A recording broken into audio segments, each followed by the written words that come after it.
You're never actually too old to enjoy an e-scooter, are you? Surely. Well, that's my story and I'm sticking to it. Welcome back to the channel, guys. Josh here again with another scooter that I've been sent for free to check out. This particular one is the Kukirin G2 Master. Now, straight off the bat, we'll get this out of the way. This has been sent to me for free to show you guys, but I am free to review it how I want and say what I want about it. I can give you my honest opinion. There's no script I've got to follow or anything, so it's just going to be my thoughts of this thing, guys. And I think a lot of it will be comparing it to the previous scooter I owned, which was the Mirth RS Outback.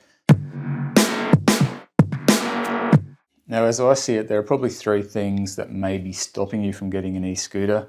Number one, the safety of them. Obviously, as a road user on something like this, you are kind of vulnerable, probably less so than riding a motorcycle, which a lot of us do as well. But obviously, there are risks involved. The second one is the cost of actually purchasing one of these. Now, on that, this thing is surprisingly low cost. As an example, the RS Outback, which I previously reviewed, is still up around $2,500 plus shipping, and shipping is not cheap on these big units. This one's currently retailing for $15.99, and you get free shipping, I think, with a lot of the big states in Australia. There are a couple of states, and I think the Northern Territory, where you got to pay, I think it's like $50 for shipping. But yeah, exceptional value, especially when you look at the specs compared to the RS Outback. They are very similar in a lot of ways. The other big thing I find that people mention as soon as you mention e-scooters is fires, house fires, lithium batteries, all that sort of thing. I'm not sure about other countries, but here in Australia, it seems like every second house fire you see on the news is apparently caused by charging an e-scooter. Fire investigators are pointing the finger at an e-scooter battery which exploded as they slept. Now, I would love to know what exact circumstances is causing this with a lot of these e-scooters apparently causing house fires. Obviously, charging any battery, especially lithium batteries, can be dangerous. I'm not sure if a lot of these e-scooters that are catching fire are just really cheap, nasty ones with crappy batteries, or whether the batteries have gotten wet or damaged. I did bring this concern up with Kukirin, and I'll just quickly summarize the reply I got from them regarding the safety of these. Now, obviously, lithium iron phosphate batteries are safer, but they are bulkier and heavier. So, obviously, scooters and things like this where you want to keep the weight down as much as possible, they use lithium ion, which are potentially, more susceptible to thermal runaway and that sort of thing. But, let's be honest, we all carry lithium ion batteries in our pockets most of the time. They are everywhere. As long as they're treated right, there shouldn't be a problem. Now, these scooters do have a BMS that monitors the voltage, current and temperature in real time with protections against overcharging, over-discharging, short circuits and temperature extremes. The charger that you get with this thing is CE certified. Kukirin use battery cells with rigorous testing, unlike cheap nasty cells often blamed for fires. Now, what we can do to maximize safety and battery life, always use the original charger. Don't use third-party or damaged chargers. Never charge below 0 or above 35 degrees Celsius. Always inspect the cables and the ports. If you notice any damage, stop using the charger. And obviously unplug the thing once it's charged. Don't leave it plugged in overnight or unattended for long periods of time. But look, I've got heaps of lithium batteries. It's my second scooter. I've never had any overheating or any worries with lithium batteries catching fire or anything like that. So, you just don't know where people are going wrong. And I think e-scooters do get a bit of a bad rap for this whole fire thing. If you just use a little bit of common sense, you should be sweet. All right, now I'm going to quickly go through a few specs and features of the G2 Master compared to the Mirth RS Outback. And while I'm doing that, I'll roll a bit more footage of this thing in action. Okay, so this G2 Master is two-wheel drive. It's got two 1000 watt motors, so front and rear motors, same as the RS Outback. The Master's advertised top speed is 60 kilometers per hour. I've actually managed to get it up to about 50 so far. The Outback claims 40 kilometers per hour, and I think I got that one up to about 50 as well. So very similar in that sort of performance. The claimed range for the G2 Master is 70 kilometers. The Outback claimed 70 to 100 kilometers. With those, I'd take them both with a grain of salt. Maximum load with this guy is 120 kilos, which is the same with the Mirth. Climb angle, this one 28 degrees, so I can go up 28 degree hill. Outback says 30 degrees, so very similar there. The overall weight of the scooter, now this is a big one because, if you're lifting it into and out of cars, or carrying it indoors or whatever, often the weight can be a problem. The GT Master here is 33 kilos, so it's not too bad. Still heavy,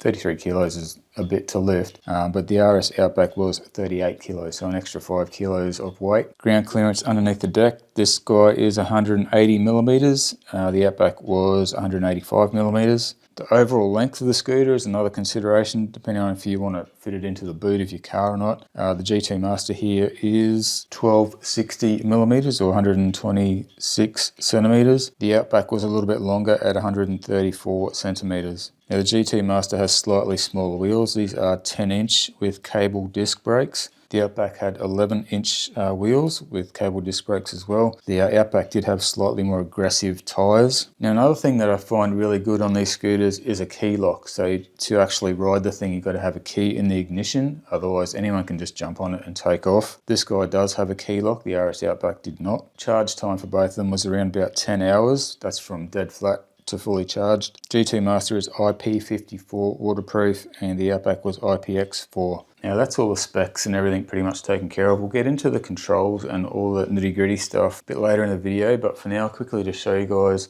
obviously we've got headlights and taillights on this thing, but it's also got this cool Kukirin logo on the side in blue, and these guys flash, so you've actually got indicators.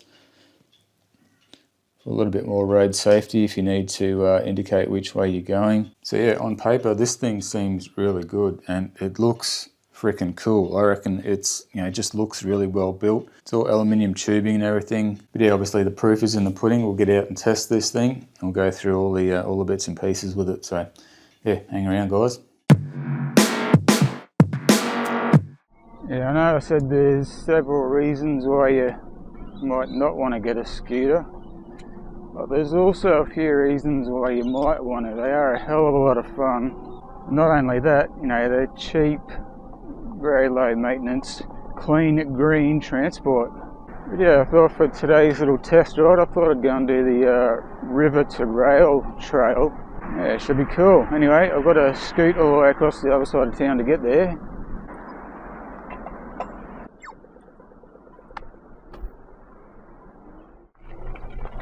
Alrighty, this is it, river to rail trail. Hopefully there ain't too much mud like this. Now you may never have heard of the brand Kukirin before in Australia. They've only just recently started selling their scooters over here in Oz, but they've been pretty big in the market in Europe since 2015, so they've been around for 10 years or so. They know what they're doing. This is cool.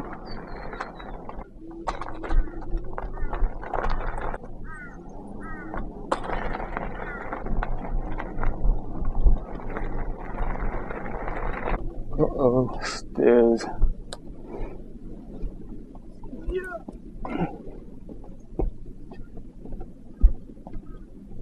This wasn't part of the deal. Oh, I do need some exercise.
Well, I guess this is the rail part of the trail. This is oh yeah, it's the Victoria Bridge. There you go, rail bridge.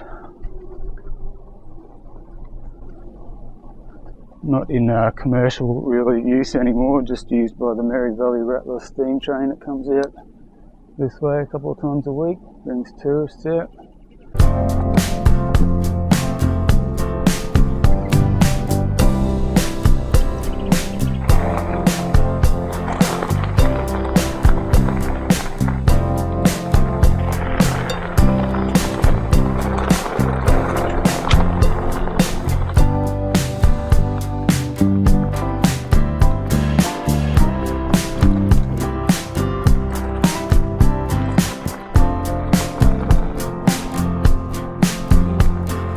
So yeah, the suspension on this little scooter is quite stiff. I found that with the Mirth as well. I think you can actually adjust the the preload anyway. I haven't bothered to muck around with that yet, but yeah, it's all right. Yeah, no, this is just a really well polished little machine, guys. I actually quite like it. I think this might be the end of the River to Rail trail.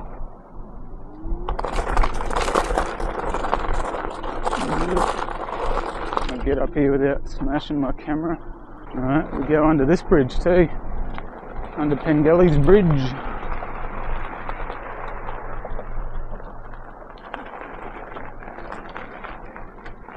But yeah, I think that's the end of the line. Pretty cool. So this scooter is a little bit too long to actually fit in the boot of a little car like the Toyota Yaris here, but it does slot into the back seat, which is good. I'll show you how easy it is to get out. Now this one is a little bit heavy, but it's not as heavy as previous scooters I've reviewed. I think it's about 33 kilos, so quite easy to handle. So you need to release this catch here that holds the handlebars locked in position. So just sort of push it down and then pull it out. Oh, this orange. The orange thing, yeah. Oh, there, that's it. yeah, there easy, you go. Yeah. Easy peasy. And stand it up, and it actually clicks into place right there.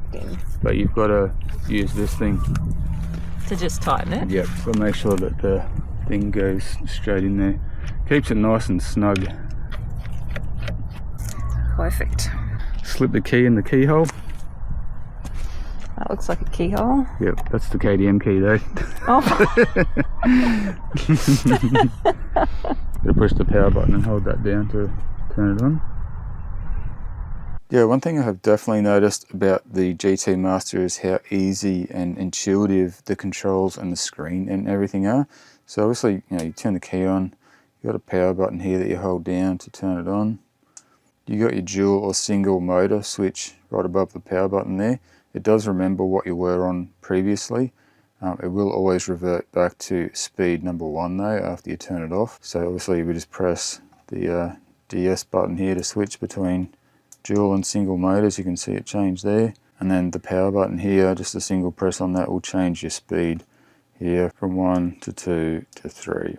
And of course you got your odometer here. I've done 34 kilometers on it so far. Trip meter is at 0. Battery is fully charged. Voltage 58.6. And yeah, it's just so easy. You don't have to go into any hidden menus or anything to uncork the full power. This came ready to go. Just got to switch this to number 3 to get to full speed. I'll just turn that off for a second so I can show you guys the thumb throttle. So it is really good. I like this one. The Mirth had one that swung in this direction.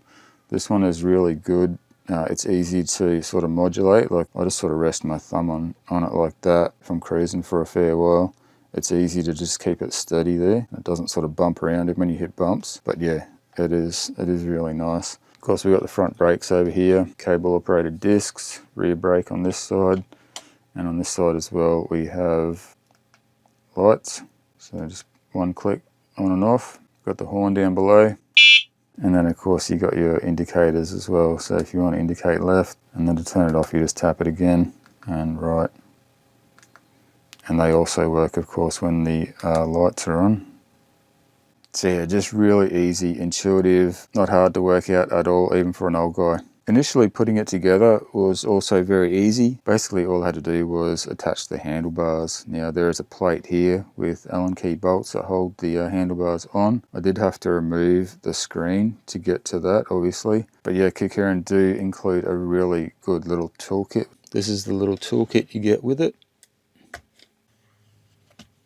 So you've got your axle nut, box wrench there, and you've got all the sizes of Allen keys also that you'll need. Of course, you also get an operation manual there, your charger, and also you get this little bag which goes on the front. You can basically strap it on there. Looks like it has a fairly water resistant zip too, which is good. And when it's unzipped, basically it folds out like so, and yeah, you can drop your stuff in there. One quick tip I'll give you guys is get one of these locks. I don't know how tough they are. They have pretty good reviews though. It was like 20 bucks on eBay, and it comes with this clamp which fits perfectly on the head stem here. A couple of screws there, and you can press a button here to remove it, and then you can, you know, lock the scooter to whatever, keep it secure. Fairly lightweight. It's a Rock Brothers. Super handy anyway. You know, people that really want to steal something will find a way to do it, but you know, this will stop opportunistic thieves. But yeah, basically now we'll get on to the wrap up and final thoughts on this scooter, guys. Alright, so thoughts on the GT Master from Kukirin, guys. I really like this scooter, it's really good. It looks freaking cool, it's well built, it's got more than enough power to get up hills. It's just a really well polished machine. I'm quite impressed with it, to be honest. The highest praise I can probably give it is I'm actually going to keep it. You know, a lot of these things that I get sent to review, I do the review and then end up selling them. This thing I don't see me getting rid of anytime soon. It's that good. It's fun to ride, it's easy to ride, it's easy to work the controls and figure everything out. It's really just no hassles, easy transport. A couple of other standout highlights, I guess, are the lights. You know, they're really well thought out. The locking mechanism at the front there, it's really good. There's absolutely no play, even after pulling on those bars, mucking around doing wheelies and stuff, and all the riding I've done on this thing. There's no play in the bearings in that gooseneck there. Whereas with the Mirth scooter, I found that started getting a bit sloppy pretty quickly. So yeah, you can tell it's really well built. It's tough. The kickstand is super solid. It's a chunky little kickstand. It's not a flimsy little thing like was on the RS Outback. The little kicker at the back to put your back foot on is pretty cool. Oh, and one other huge thing I forgot to mention, you can actually adjust the handlebars up and down. There are 3 different height levels. So here's a quick demo of how to do that. You just got to undo a clamp, and then there's a little adjuster button that you push in and you can click it up and down. I find the highest setting is best for me, but it sort of depends on what sort of riding you're doing, I guess, or if, you know, kids would probably like it a bit lower. Other than that, there's plenty of grip on the deck. I didn't have any troubles with that. The suspension works well. It is a little bit stiff, as I mentioned, but yeah, it's not too bad. It's super easy to switch between those speed modes and the dual and single motors, even on the fly. You don't have to stop or anything. You can just hit those buttons on the go. If I did have to try and find anything at all negative about this e-scooter, it would probably be this cabling here. I find it could be a little bit exposed and vulnerable, and you know, twisting back and forth all the time. Like, it is fairly well protected in this conduit, but yeah, it is going in through a hole in the aluminium here, so could rub through eventually, but keep an eye on that. Should be okay. But yeah, in reality, that's about the only thing I could say about it that would be a slight negative. Well, there you have it, guys. The Kukirin GT Master gets the tick of approval from Josh, Scooter Expert 2025, mind you. I'm definitely going to be utilising that thing for cheap transport, getting around down to the supermarket to pick up a loaf of bread or whatever. Posting off me stickers, mvdbr.com if you haven't got any yet. Now, Kukirin have given me a $30 discount code for you guys. I know it's not much, but 30 bucks is 30 bucks. You can use the code mvdbr at checkout. There's a link down in the description if you want to check it out, guys. But yeah, unfortunately, you're not going to see mine up for sale on the Facebook Marketplace. Anyway, as usual, thank you for watching. Get yourself a scooter, have some fun. You only live once, guys. Catch you later.